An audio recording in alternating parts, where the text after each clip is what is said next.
Hi, welcome to Coldbrook Kitchen. Today we're going to make an easy but spectacular hors d'oeuvre. It's called a smoked salmon torta, and with a few cool tools, it's really easy to make, but it will wow your guests. So we'll start with equal amounts of goat cheese, fresh goat cheese, and mascarpone, and we've got them here. It's about 1/2 to 3/4 of a cup each. And you want to mix them together. I like to use this Quizzy Pro pastry blender because it does a great job. So as you can see, it really mixes it together. And now let's add a little bit of lime zest. And this Kitchen IQ zester is really one of the best things we've ever used because not only does it have a great surface that glides over but effectively zests your citrus, but it has a little catch container on the back. The really cool feature is that when you remove the back cover, what you have is a squeegee, and it squeegees off the back of the grater, of the zester, so you really get all of the zest in your bowl. Now we'll add a few other ingredients. Add about a teaspoon of dill weed,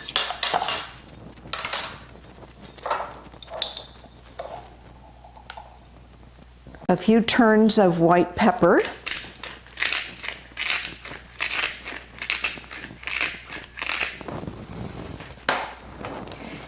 and some red pepper flakes.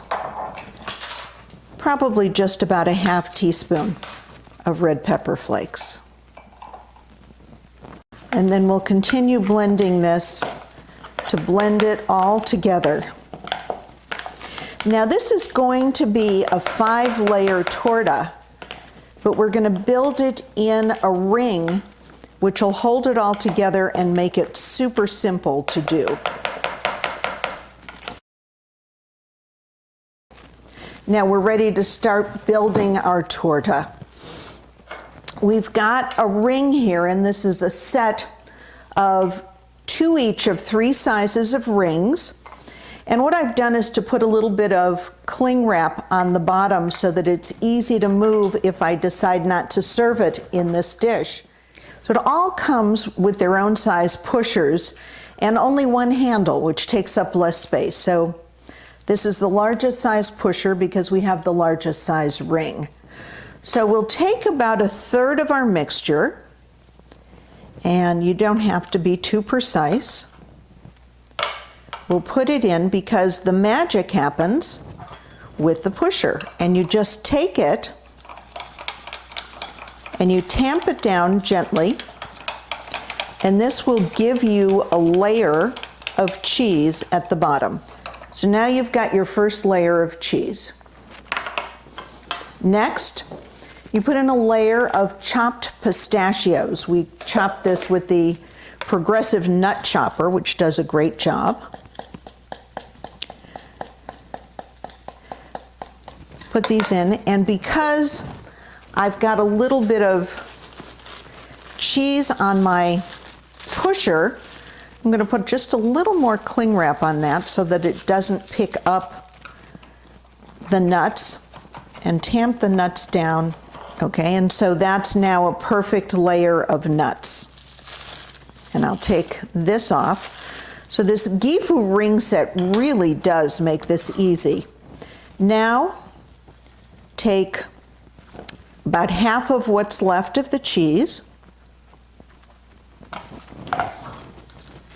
And once again, tamp that down. Okay, and here you've got your second layer of cheese. Now take some smoked salmon, and what I like to do is cut this up with the cut-in chunks so that it comes apart very easily when you serve it. Well, actually, when you eat it, when your guests eat it. Now, take some of your salmon and put it into the mold, into the ring. And then once again, you tamp that down so you have a nice even layer.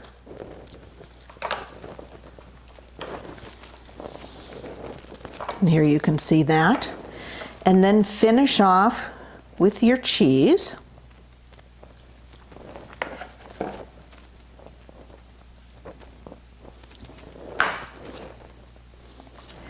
Now this is ready to go in the refrigerator where it will sit for about an hour to 2 hours so that it can firm up. And I like to put one of the Charles Viensen drink covers on top of it just to keep any odors from the refrigerator off. So through the power of time lapse, I'll see you in a couple of hours, and it'll only seem like seconds.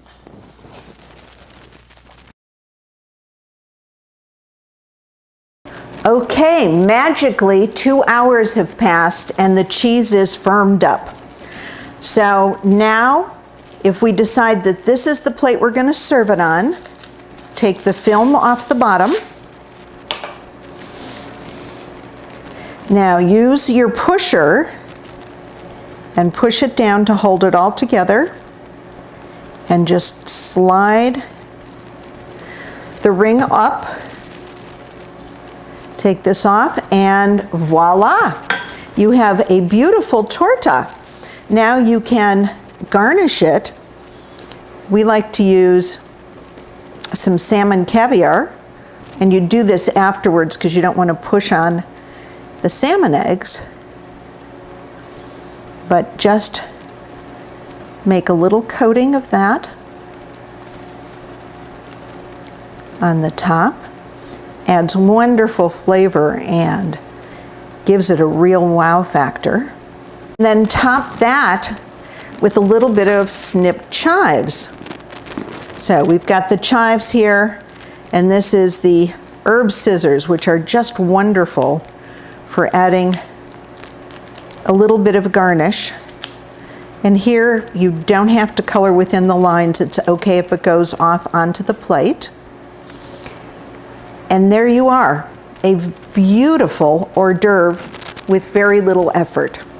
Thank you for joining us at Colebrook Kitchen.